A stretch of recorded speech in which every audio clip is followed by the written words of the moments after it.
Bienvenue dans cette saison 2 du PEX Podcast, le podcast du partage d'expériences en prévention des risques. Je suis Alexandre Zèbre, ingénieur sécurité et créateur du site web safetyvigilante.com. Vous y retrouverez des articles, des vidéos et bien sûr tous les épisodes du podcast pour booster votre culture sécurité. Chaque mardi, retrouvez un épisode de ce podcast créé pour tous les acteurs de la prévention qui veulent progresser dans la maîtrise des risques professionnels en s'inspirant des conseils d'experts et de l'expérience passionnante de mes invités. Dans cet épisode, j'ai l'honneur d'accueillir la députée Charlotte Parmentier-Lecocq qui a notamment rédigé le fameux rapport Lecocq-Dupuy, paru en août 2018. Elle propose dans ce rapport, qui a été commandé par le Premier ministre, une simplification administrative de la prévention au travail via notamment un guichet unique. Son objectif est de réformer la santé au travail en France et de la faire évoluer vers un système simplifié pour une prévention renforcée. C'est une vraie chance pour le podcast de pouvoir accueillir des personnalités du domaine comme la députée, et cela c'est grâce à vous, les auditeurs, dont je vous remercie encore chaleureusement pour vos écoutes et votre soutien. Sur ce, je vous laisse profiter de mon entretien avec Charlotte Parmentier-Lecocq. Bonjour Charlotte Lecocq, comment allez-vous ? Bonjour, très bien, merci. Très, très heureux et merci beaucoup d'avoir accepté de venir parler de prévention et de sécurité au travail avec nous aujourd'hui. Est-ce que vous pourriez commencer par vous présenter peut-être aux personnes qui ne vous connaissent pas ? D'accord, merci en tout cas Alexandre pour cette invitation. Donc je suis Charlotte Parmentier-Lecocq, députée de la 6e circonscription du Nord, qui est une circonscription en périphérie de l'île, qui est une circonscription rurale majoritairement et qui est la circonscription dans laquelle j'exerce mon premier mandat en tant que parlementaire depuis 3 ans.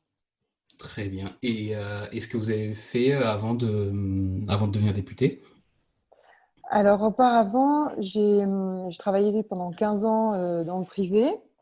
D'abord comme consultante dans un cabinet de conseil en politique publique sur les politiques d'emploi, d'insertion, d'aménagement du territoire et aussi je faisais de l'accompagnement d'associations sur des questions d'organisation interne.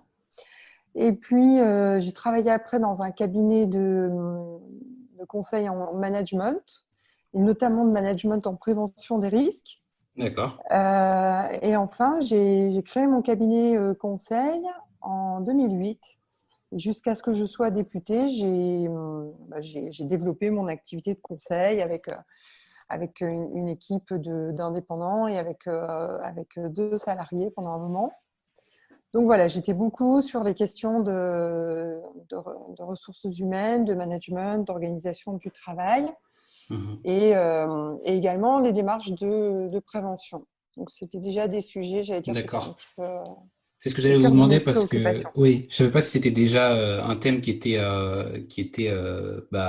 important ou en tout cas une priorité pour vous, pour vous orienter aujourd'hui maintenant dans le secteur de la prévention des risques. Et donc après, vous vous êtes fait votre candidature pour devenir député. Pourquoi cette volonté de devenir député ? Alors, c'est un peu à la fois… je pense que 3 mois avant de déposer mon dossier de candidature, je n'imaginais jamais être députée dans ma vie. D'accord. Et puis c'est un peu le croisement entre, je pense, une volonté d'engagement que j'avais déjà… d'engagement public, on va dire, que j'avais déjà matérialisé dans des mandats associatifs, notamment dans les réseaux d'économie sociale et solidaire. Et puis aussi plutôt dans des mandats dans des réseaux patronaux de chefs d'entreprise avec une dimension très tournée vers la responsabilité sociale des entreprises et vers l'innovation. Mais en politique, j'avais jamais vraiment eu j'avais eu envie de m'engager en politique, mais les partis dans lesquels je m'étais inscrite m'avaient assez vite déçue. En tout cas, je ne me retrouvais pas vraiment dedans. Et puis est arrivée l'aventure En Marche, Emmanuel Macron. Il a fait cet appel à candidature auprès de tous les citoyens. Et ça a croisé à ce moment-là une envie pour moi d'agir et différemment, et puis de me dire, mais là, en fait, on nous ouvre complètement grand la porte, donc allons-y, on verra bien. D'accord. Et alors, bah, on va y aller juste après cette question. Peut-être que vous pourriez nous commencer par nous partager votre vision de la sécurité au travail pour qu'on peut-être qu'on comprenne plus après le projet que vous portez. Oui, alors, de par mon parcours professionnel avant d'être députée, je dirais que moi, j'ai toujours considéré alors, sécurité, santé, mais qualité de vie au travail comme étant un incontournable du projet d'une entreprise, c'est-à-dire un levier de performance Mhm. globale dans l'entreprise, grosso modo avec l'idée que si on n'a pas ça, on ne peut pas avoir une entreprise qui évolue positivement, qui se développe, qui se pérennise. Donc moi, j'ai toujours considéré que c'était un sujet majeur. Et bon, c'est aussi, je l'avais expérimenté dans mon travail, etc. Et puis, quand je suis arrivée à l'Assemblée nationale, en fait, au bout de quelques mois, c'est la ministre du Travail de l'époque, Muriel Pénicaud, qui m'a demandé si je pourrais être intéressée pour faire un travail justement sur les enjeux du système de sécurité et de santé au travail en France. Et qui m'a ensuite, avec le Premier ministre Édouard Philippe et la ministre de la Santé de l'époque, Agnès Buzyn, ils m'ont missionné tous les trois avec Bruno Dupuis et Henri Forest. Bruno Dupuis qui avait été au cabinet de Xavier Bertrand quand il était ministre des Affaires sociales, Henri Forest qui était médecin du travail et syndicaliste au sein de la CFDT. Ils ont demandé à tous les trois de réfléchir à faire évoluer le système de santé et de sécurité au travail. Et donc, c'est devenu un sujet, enfin, c'était déjà un sujet pour moi majeur de mon point de vue dans mes réflexions en tant que chef d'entreprise et de conseil en management d'entreprise. Et puis, c'est arrivé à l'Assemblée nationale très vite comme étant aussi un sujet majeur sur lequel je me suis penchée. D'accord, donc Et voilà, ça rejoint. En fait, il y a eu votre background et ce que vous aimiez faire et ce qui vous intéressait, et finalement cette opportunité qui se sont rejointes au exactement, bon moment, voilà, c'est quoi. ça. C'est un D'accord. peu un alignement des planètes à ce moment-là. Et donc, ça m'a permis de m'engager beaucoup dans cette réflexion. D'accord. Et du coup, comme vous avez été du côté du côté d'être chef d'entreprise et du côté maintenant du côté législatif et en tant que député, est-ce que vous pourriez peut-être nous dire en quoi être député peut aider la prévention en entreprise? Euh, ben, vraiment, déjà, évidemment, en pouvant, en pouvant, en pouvant légiférer, enfin, en tout cas, porter des propositions d'évolution législative sur le champ, de réforme sur le champ. Et moi, auparavant, dans mon travail, j'avais vraiment repéré des choses qui me semblaient très complexes dans la législation pour les entreprises. J'accompagnais beaucoup de TPE et de PME. Et je trouvais qu'il y avait vraiment des barrières à faire évoluer, des choses à améliorer pour rendre la législation plus simple et plus lisible. Mhm. Et puis surtout pour mieux accompagner les chefs d'entreprise des TPE-PME dans cette démarche. Donc en fait, je trouve que c'est un petit peu les deux qui se sont nourris, c'est-à-dire que moi, mon travail de parlementaire, il s'est beaucoup nourri de mon expérience de terrain et aussi de mon réseau de terrain. Et j'ai vraiment voulu que le rapport qu'on a pu faire, Mhm. il parte des préoccupations de terrain, il part des préoccupations des employeurs, prioritairement parce que c'est eux qui sont en charge de la bonne santé et de la sécurité au travail de leurs salariés. Évidemment des salariés et des organisations syndicales eux-mêmes, mais disons partir vraiment des acteurs de terrain pour faire remonter dans les mains du législateur finalement ce qu'il fallait faire bouger. Et, D'accord. quand, Et donc ouais. justement, donc on va attaquer directement sur le rapport. Donc vous l'avez construit. Alors vous avez expliqué en priorité avec avec les employeurs, mais pas que, parce que pour Ah oui, l'avoir non. un peu lu loin de là, il y a eu aussi beaucoup d'autres acteurs. Peut-être que vous pourrez nous expliquer bah, en quelques mots qui vous avez rencontré et comment vous l'avez construit.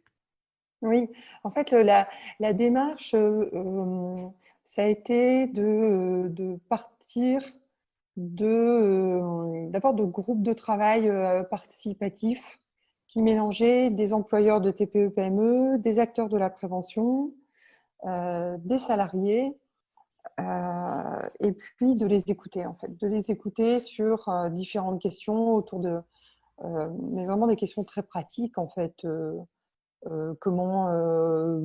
Qu'est-ce que ça évoque pour vous la santé au travail? Comment est-ce que vous la vivez au quotidien? Est-ce que Mhm. vous êtes outillé pour une démarche de prévention? Qu'est-ce qui bloque? Qu'est-ce qui facilite? C'est quoi les risques les plus prioritaires? Comment est-ce qu'on peut vous aider? Enfin, voilà, c'était vraiment des tas de questions comme ça. Et c'est ça qui nous a conduit ensuite progressivement à faire monter nos préoccupations. Et ensuite, on a eu une démarche qui est une démarche un peu plus traditionnelle que peuvent avoir, enfin, qui peut être utilisée dans les rapports parlementaires, qui est une démarche d'audition, des auditions très formelles, où on reçoit les acteurs, je veux dire, plutôt nationaux autour d'un sujet, donc évidemment les représentants des organisations syndicales et patronales, des organisations d'organismes comme la CPAM, comme la branche accident de travail maladie professionnelle de la CPAM, comme l'ANACT, voilà, l'INRS, enfin voilà, des acteurs clés, mais plutôt les acteurs chefs de file nationaux.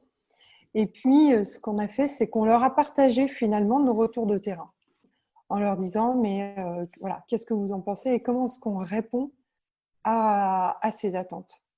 Et vraiment, pour moi, c'était très important parce que quand on a commencé en fait, ces travaux, moi, par mon expérience professionnelle, j'avais l'impression que franchement, j'en connaissais un rayon sur la santé au travail Mhm. et que c'était un sujet que je maîtrisais bien. Et je me suis rendu compte qu'en réalité, il y avait toute une flopée d'acteurs dont je n'avais jamais entendu parler, que je n'avais jamais rencontrés, des outils aussi, enfin, des outils de politique publique que je ne connaissais pas. Et je me suis rendu compte qu'en fait, il y avait un peu deux sphères, c'est-à-dire une sphère de politique publique nationale avec des acteurs nationaux, et puis il y a une sphère après d'acteurs de terrain, et qu'il était important de pouvoir essayer de connecter au maximum les deux, en fait. Et ça, ça a été vraiment le leitmotiv de nos travaux. Alors, sans me comparer à tout ce que vous avez pu voir, c'est vrai que moi, avec le podcast, je me rends compte aussi qu'il y a énormément d'acteurs qu'on connaît pas quand on est dans une sphère ou dans une autre, qu'on soit côté Ah oui, public, oui. je pense qu'on connaît pas tant que ça finalement tout ce qui se fait côté privé et inversement. Et du coup, c'est vrai que c'est assez divers et en même temps, moi, je trouve ça rassurant et je me dis qu'il y a quand même beaucoup de travail qui est fait, même s'il en reste encore beaucoup.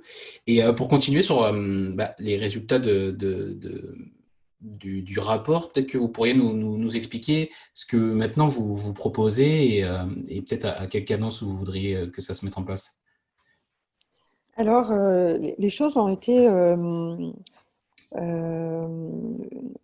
les choses mûrissent depuis longtemps et c'est assez long en fait comme process.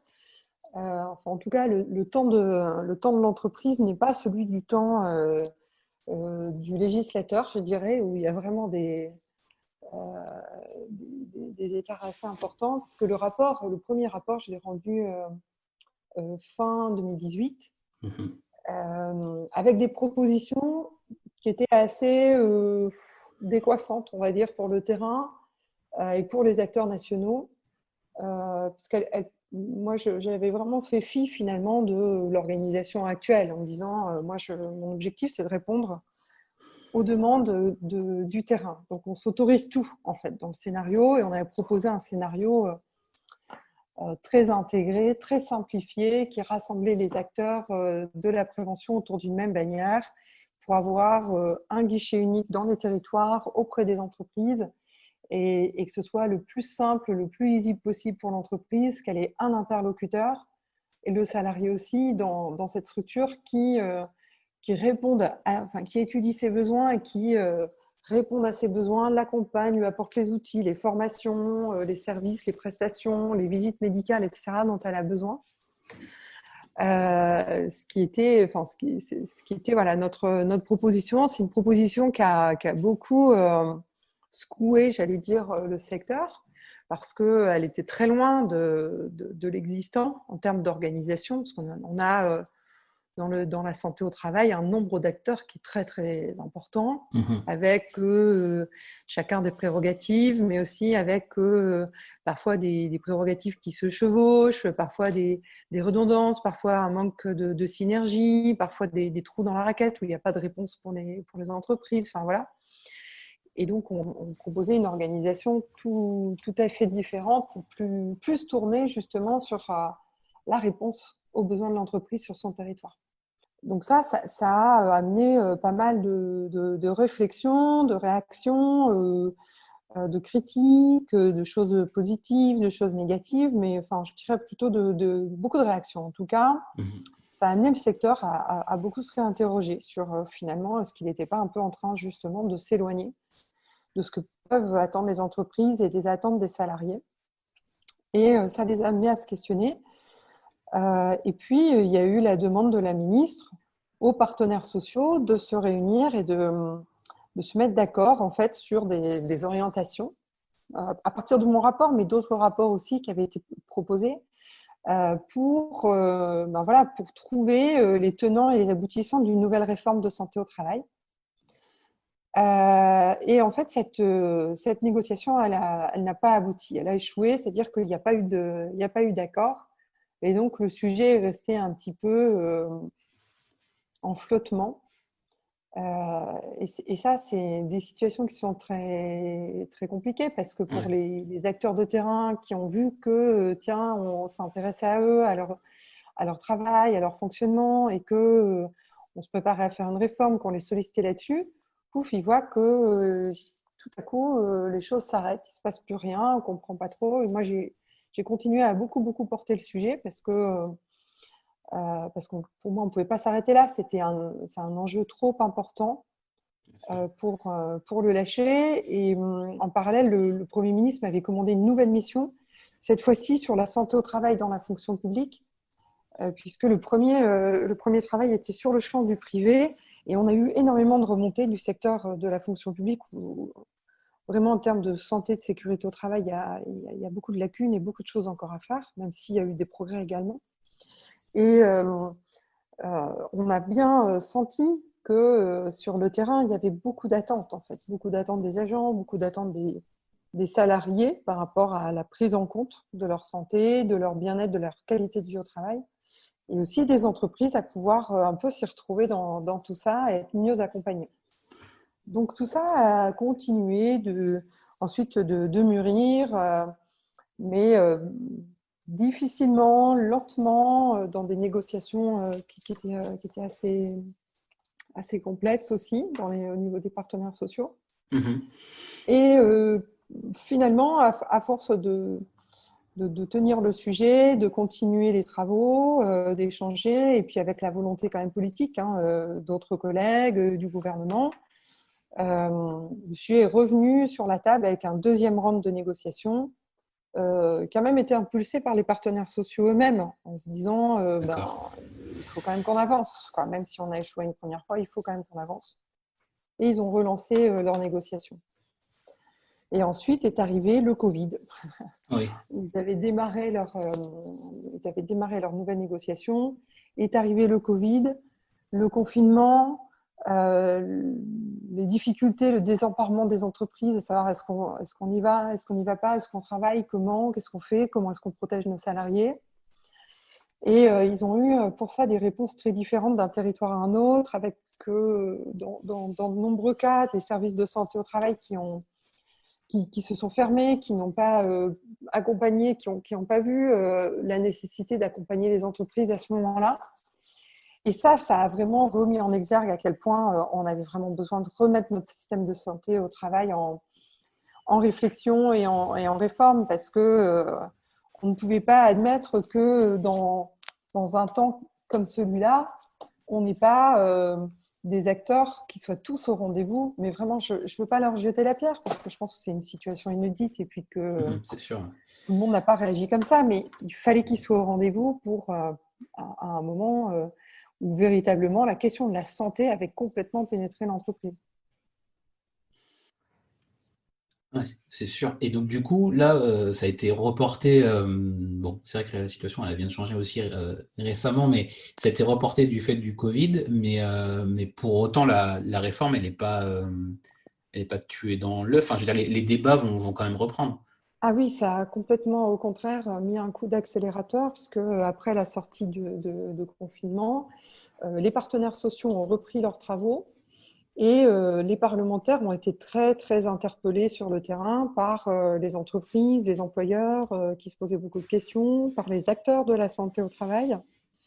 Donc, c'est un sujet qui a dépassé je veux dire, les parlementaires, comment dire, disons qu'on avait certains parlementaires qui étaient sensibilisés au sujet auparavant, et là, on avait vraiment beaucoup de parlementaires qui ont été très interpellés par cette question et qui ont considéré aussi que là, il fallait qu'on revoie les choses et qu'on bouge. Donc, ce qui s'est passé, c'est que avec 150, environ 150 de mes collègues, on a écrit une tribune pour dire, voilà, nous, on souhaite porter une réforme de la santé au travail qui est parue dans le GDD. Ça, c'était vraiment pour envoyer un signal à tout le monde, aux partenaires sociaux, aux acteurs de terrain, et puis aussi au gouvernement pour dire, là, nous, on veut y aller, et on va y aller, et cette fois-ci, on veut que ça avance vraiment, que ça ne traîne plus. Et suite à ça, on a voté une résolution à l'Assemblée nationale. Donc, c'est un texte un peu formel, qui n'est pas un texte de loi, mais qui est une forme de, comment dire, d'engagement à dire, voilà, on veut faire cette réforme et on veut l'inscrire dans la loi dans les mois à venir. Et ça a été voté par les 3 groupes majoritaires à l'Assemblée nationale. Donc, cette résolution, elle est ancrée comme étant une volonté du Parlement d'aboutir à une réforme de santé au travail. Et suite à ça, on a constitué avec une trentaine de collègues un groupe de travail pour pour élaborer un texte de loi. Et donc, on est vraiment maintenant dans une démarche de rédaction du texte de loi et donc on va dire du cadre d'une réforme de santé au travail, une nouvelle réforme de santé au travail. Qu'on articule complètement avec la négociation des partenaires sociaux. C'est-à-dire que la position qu'on a prise, c'est de dire aux partenaires sociaux, c'est vous qui avez la main et nous, on est respectueux du dialogue social. On préfère que les solutions, elles viennent d'abord de vous. D'accord. Parce que on sait que c'est comme ça qu'après, elles pourront être le mieux portées, mises en œuvre dans les entreprises. Vous avez un peu réadapté la stratégie, même si enfin, c'est dans cette continuité-là, mais que finalement les propositions elles viennent des partenaires sociaux et que du Alors, coup, la stratégie, en fait, elle reste la même parce que c'était déjà la démarche première. Là, on a simplement, ce qui est différencié, c'est que les parlementaires ont pris complètement la main en disant on vous laisse faire votre travail et on veut reprendre vos négociations, mais nous, on veut que ça avance et on va faire avancer aussi les choses. On va réfléchir, on va continuer nous aussi d'avancer, de réfléchir de notre côté et après on articule les deux. Et ce que l'on leur a annoncé à ce moment-là, c'est que notre calendrier de proposition de loi, il s'articule avec leur négo dans le sens où il servira de véhicule législatif pour accueillir ce qui va sortir de la négociation et qui devra être inscrit dans la loi. Donc, déjà, ils auront un véhicule législatif qui sera tout prêt dès que leurs négociations seront terminées. Mais ce qu'on leur a dit aussi en même temps, c'est un peu une forme, on va dire, de pression amicale, comme on aime à le dire, parce que ce qu'on veut, c'est montrer notre volonté, notre détermination et en même temps notre respect de ce dialogue social, mais c'est de dire vous avez un calendrier qui finit mi-novembre vos négos, et nous, on déposera notre texte juste après, mais on le déposera juste après, quoi qu'il arrive. C'est-à-dire, nous vous demandons vraiment d'aboutir, en fait. Parce que si vous arrivez à un deuxième échec de négociation, cette fois-ci, on reprend complètement la main. Et donc là, on avancera complètement sur le texte. Vous voyez, c'est Et un petit peu ça, en fait. C'est de dire là, ça fait 2 ans que la réflexion est dans les tuyaux, qu'il y a un ouais, certain c'est nombre vrai. de rapports, les enjeux, ils sont clairs, le diagnostic, il est clair et il est très partagé. Les Mais solutions ne sont pas complètement partagées. C'est ça, en fait, le sujet. oui, c'est sûr. Mais moi, du coup, j'ai deux questions. Ouais. Donc, pour revenir sur le calendrier. Donc, là, l'ambition, c'est d'avoir quelque chose pour la mi-novembre. Donc, en fait, c'est Alors, assez nous, proche. alors, nous, Et de le déposer directement après, en décembre, alors. alors voilà, mi-novembre, c'est la date qui est prévue pour l'issue des négociations avec les Mhm. partenaires sociaux. Et nous, on dépose notre texte fin novembre, grosso modo, en tout cas à la fin de l'année, il sera déposé à l'Assemblée nationale. Ouais, ouais, donc c'est quand même assez. Enfin, c'est vrai que ça fait 2 ans, mais finalement, par rapport à la situation sanitaire notamment, ça va assez vite pour la suite et Ouais. pour la réforme. Et mon autre question, c'était plutôt par rapport pour revenir sur les grandes lignes de la réforme. Donc là, finalement, c'est les débats qui sont en cours avec les partenaires sociaux. Il y avait quand même pas mal de choses qui avaient été dites, mais je ne sais pas ce qui sera retenu dans la réforme à la fin, mais c'est-à-dire au niveau de la fusion de l'INRS, de l'OPPTP, de l'ANACT, est-ce que c'est des choses qui vont rester dans le projet final? Alors ça, c'est vraiment la bonne question. Et c'est Mhm. surtout ça qu'on laisse le plus dans les mains des partenaires sociaux, puisque c'est eux qui sont aux manettes et en charge du pilotage de ces structures, de la gouvernance et du financement de ces structures. Donc, ce que l'on dit, c'est que on a fait des propositions. Donc, notamment, il y a les propositions que j'ai faites avec Bruno Dupuis et Henri Forest dans mon rapport, celles que j'ai fait après avec Jean-François Verdier et Pascal Coton dans mon deuxième rapport, qui comporte aussi des questions de propositions d'organisation interne, qui sont, comme je le disais tout à l'heure, très disruptives. Et puis, il y a la situation actuelle. Il y a aussi eu un rapport par les sénateurs Artano et Gruny qui propose un scénario plus soft que celui que moi j'avais proposé. Et aujourd'hui, ce que l'on pense avec mes collègues parlementaires, c'est que finalement, la vérité, elle se situe un peu entre les deux. C'est-à-dire que on a conscience qu'on ne peut pas aller vers un scénario complètement disruptif de but en blanc parce que la marche est probablement trop haute. Mais pour autant, on veut de vraies avancées et ce qu'on veut vraiment, c'est que les entreprises et les salariés demain aient une vision très claire de l'offre d'accompagnement en santé, en sécurité au travail, qu'elles sachent ce que leurs services de santé au travail peuvent leur proposer globalement, combien ça coûte, que ce soit plus homogène sur les territoires, que ce soit plus homogène en termes de qualité et d'équivalent d'offres, tout en étant assez adapté aux réalités de terrain, que ce soit plus moderne aussi, plus efficace. Donc, voilà, ce qu'on a demandé aux partenaires sociaux, c'est ça, c'est d'être assez ambitieux sur ce qui allait permettre d'aboutir à ces objectifs-là. Et puis, ce qu'on souhaite aussi, c'est qu'on ouvre à certains publics. C'est-à-dire qu'il y a des publics qui aujourd'hui ne sont pas ou très peu accompagnés.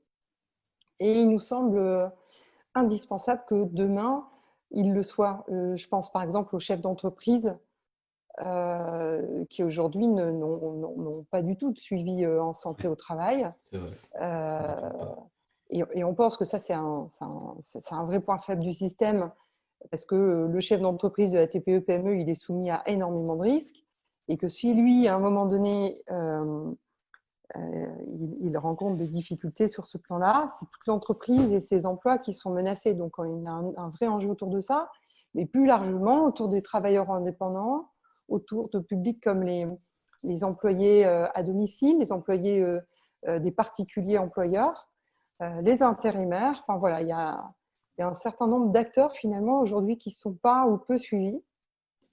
Et donc, ces questions-là d'organisation, de prestation des acteurs, de lisibilité du système, on les remet dans les mains des partenaires sociaux avec l'idée que voilà, on a fait des propositions très fortes. On leur demande de finalement un peu une contre-proposition qui soit peut-être plus adaptée à comment dire, à ce qu'il est possible de faire là demain, mais en même temps qui reste ambitieuse. C'est-à-dire que l'idée, c'est pas de faire une réforme pour que demain on n'ait pas Ouais, vraiment d'accord. de changement et que les entreprises se disent bon moi je suis toujours dans la même situation, je les vois toujours pas clair et j'ai toujours des problèmes pour faire mon document unique, voilà.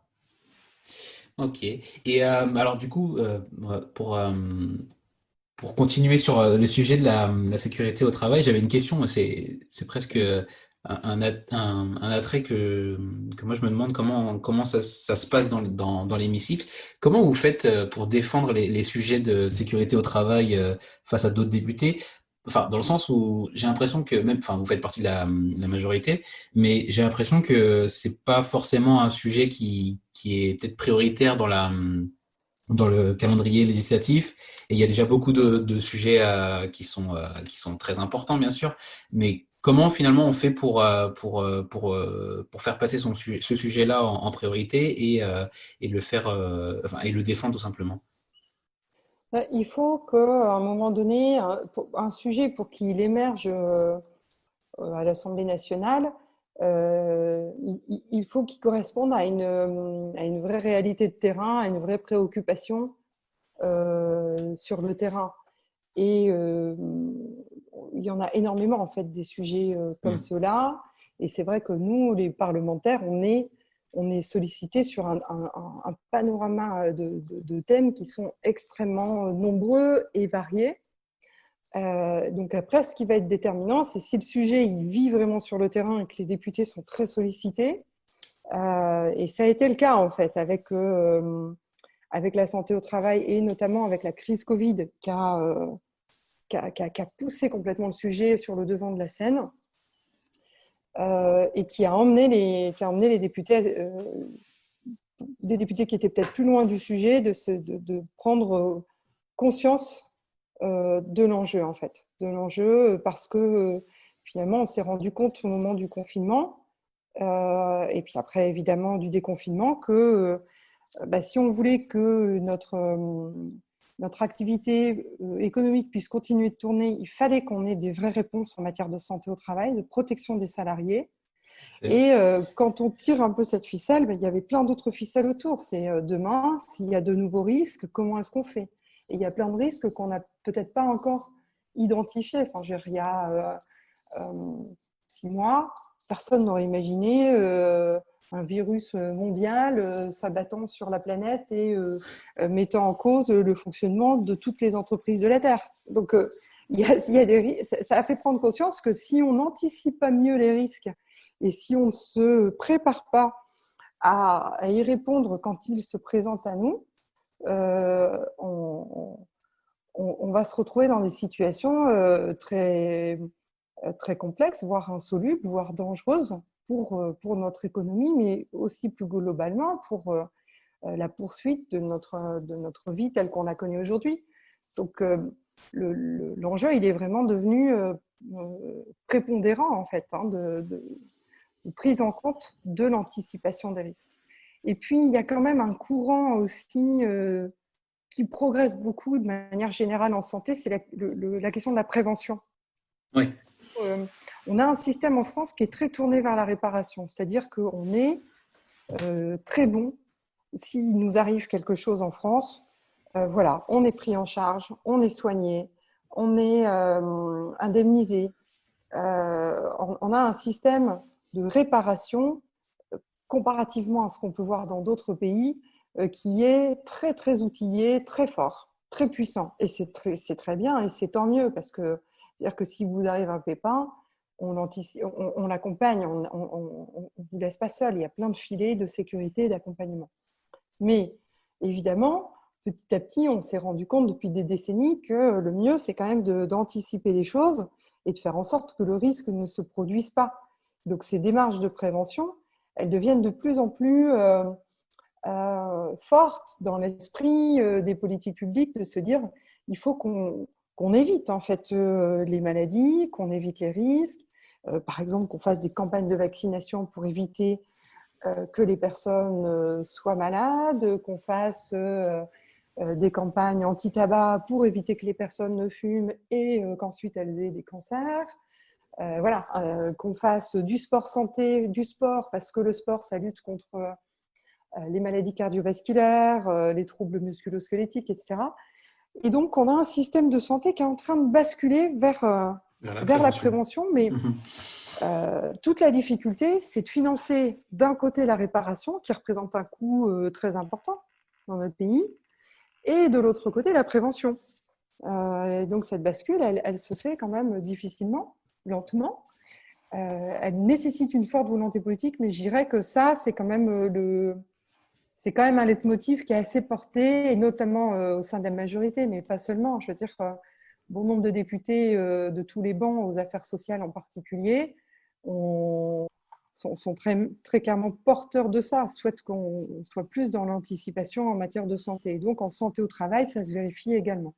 C'est une des rares choses que Et, le Covid a peut-être mis en lumière. C'est vraiment qu'il y a un changement de paradigme qui est en train de se produire sur enfin, de passer justement de la réparation à la prévention.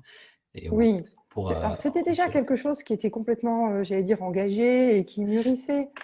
Mais là, ça prend des proportions. Il y Ouais, a un phénomène accélérateur, en fait, parce qu'on se rend compte que ouais, ça catalyse tout ça. si on n'investit pas plus dans la prévention, si on ne bascule pas plus notre système dans la prévention, on va continuellement se prendre des gros murs qu'on n'aura pas du tout vu arriver, ou peut-être même on les aura vus arriver, mais on y sera quand même allé. Et ça, c'est des choses aujourd'hui qu'on est capable vraiment d'améliorer. Donc en fait, pour répondre à votre question, comment est-ce qu'on pousse un sujet comme ça à l'Assemblée? C'est aussi parce qu'il y a des actus, parce qu'il y a du terrain, et puis ensuite parce qu'il y a une forme de lobbying. Et c'est vraiment, je pense, le rôle des parlementaires d'être même les propres lobbies de certains sujets, certains enjeux, certaines préoccupations, de manière à embarquer leurs collègues, à embarquer le gouvernement pour faire avancer, en fait, pour faire avancer les choses. C'est ce que j'ai fait et c'est ce que je continue de faire avec bon nombre de mes collègues maintenant qui sont engagés dans cette démarche. Très bien. Et on va continuer sur une partie plus recommandation. Est-ce qu'il y a des ressources de type livre, podcast ou site web que vous pourriez recommander aux auditeurs? Euh, alors, moi, ce qui me vient souvent quand on me demande ça, c'est le livre d'Isaac Getz sur l'entreprise libérée, Ouais, qui est plus évidemment tourné vers, j'allais dire, le management, la qualité de vie au travail. Mais parce que moi, j'ai vraiment l'impression que la racine des enjeux de santé et de sécurité au travail, elle se situe là, dans le fait de partir des situations de travail et des individus qui les vivent. Et de se dire que les solutions, en fait, elles sont là. Elles sont dans les mains des personnes qui vivent les situations au quotidien. Et que moi, ce que j'ai vraiment aimé dans son ouvrage, c'est cette notion de faire confiance et de savoir donner au terrain et au collectif la capacité de réfléchir, de prendre des initiatives et d'amener des solutions. Parce que moi, je crois beaucoup à une dynamique euh,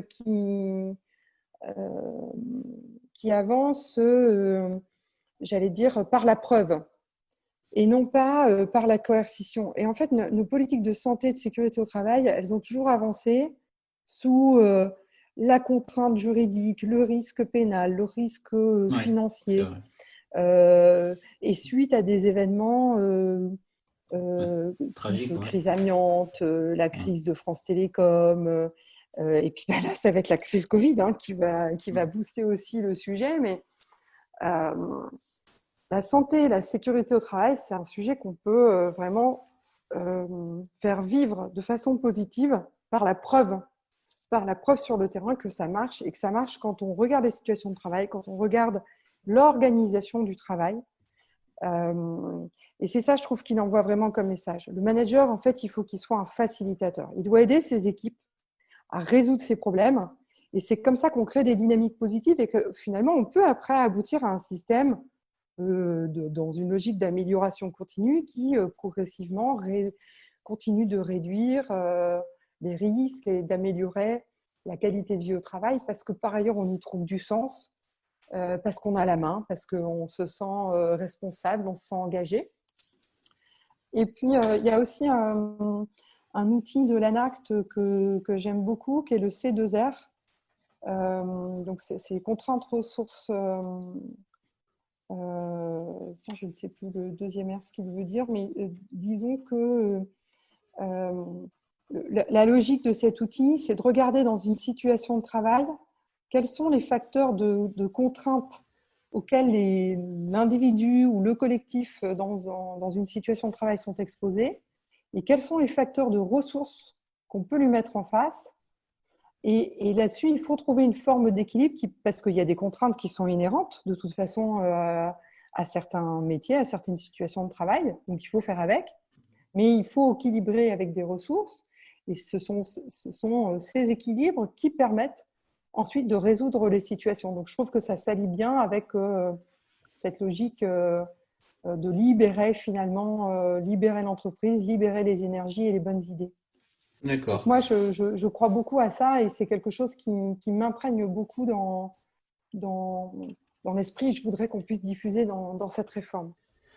Bah, très bien, bah, je mettrai les liens donc du livre et de l'outil de l'ANACT en description Mhm. de l'épisode.